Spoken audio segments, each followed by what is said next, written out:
Hi, I'm Michael, a final year mechanical engineering student. I'm also taking up a specialization in robotics and a minor in computing.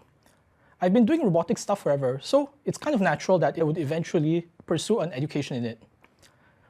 In my spare time, I like to pursue hobbies such as photography, model kits, and Bumblebee, but we'll get to that last one later. So why did I choose a robotics specialization?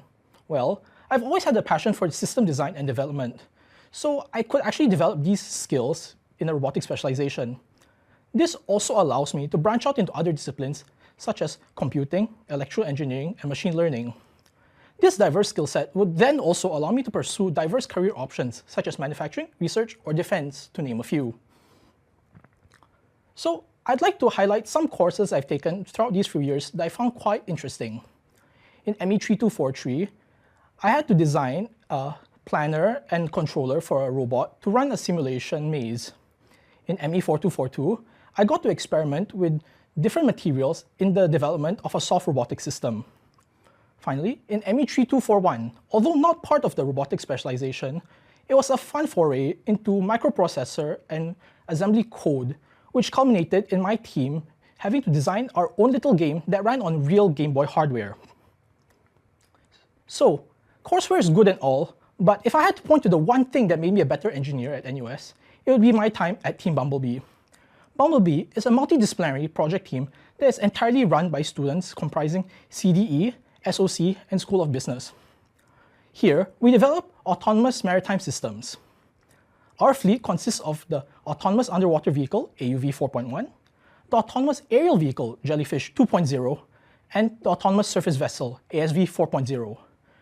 As the version numbers might suggest, we've done many iterations of these vehicles throughout the many generations of Bumblebee members that have come through.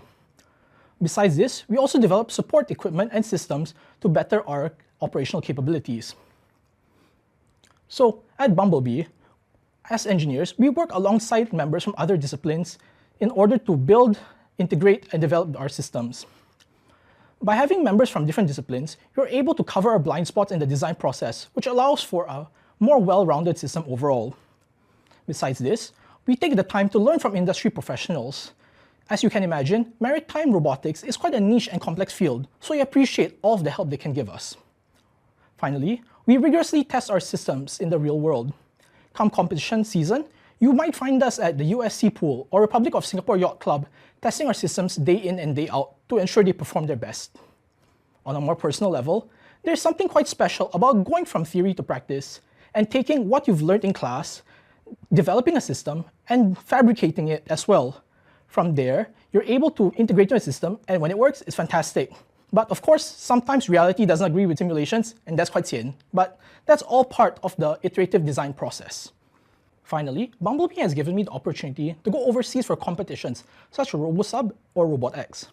These competitions are a great opportunity to interact with like-minded engineers who share this passion in maritime robotics.